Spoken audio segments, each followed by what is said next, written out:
दापोली मंडणगड खेडचे आमदार योगेशदादा कदम यांनी खेड तालुक्यातील पोयनारी येथे श्री शेवरोबा मंदिरामध्ये आयोजित करण्यात आलेल्या वर्धापन दिन या कार्यक्रमाला प्रमुख अतिथी म्हणून भेट दिली।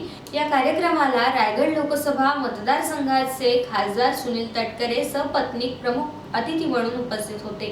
कार्यक्रमाच्या सुरुवातीला खासदार तटकरे आणि आमदार योगेशदादा यांचा गावकऱ्यांच्या वतीने शाल, पुष्पहार, श्रीफळ, सन्मान चिन्ह देऊन गौरव करण्यात आला। त्यानंतर गावातील ज्येष्ठ लोकांना त्यांच्या हस्ते ब्लँकेटचे वाटप देखील करण्यात आले। गुणवंत विद्यार्थी आणि गावचे नाव उंचावणाऱ्या लोकांचा विशेष असा सत्कार आमदार योगेशदादा कदम यांच्या हस्ते संपन्न झाला।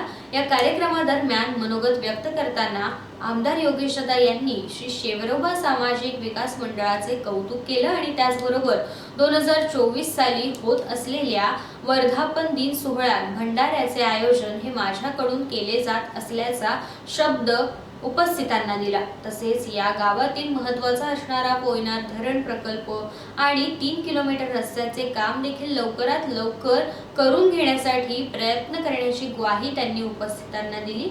यावेळी माजी बांधकाम सभापती उर्फ अण्णा कदम, शिवसेनेचे तालुका प्रमुख सचिन धाडवे, शहर प्रमुख कुंदन सातपुते, माजी नगरसेवक सतीश उर्फ पप्पू चिकणे, शंकर कांगणे, मनसेचे राज्य सरचिटणीस आणि खेडचे माजी नगराध्यक्ष वैभव खेडेकर, ऋषिकेश कानडे, अजय बिरवडकर हे उपस्थित होते।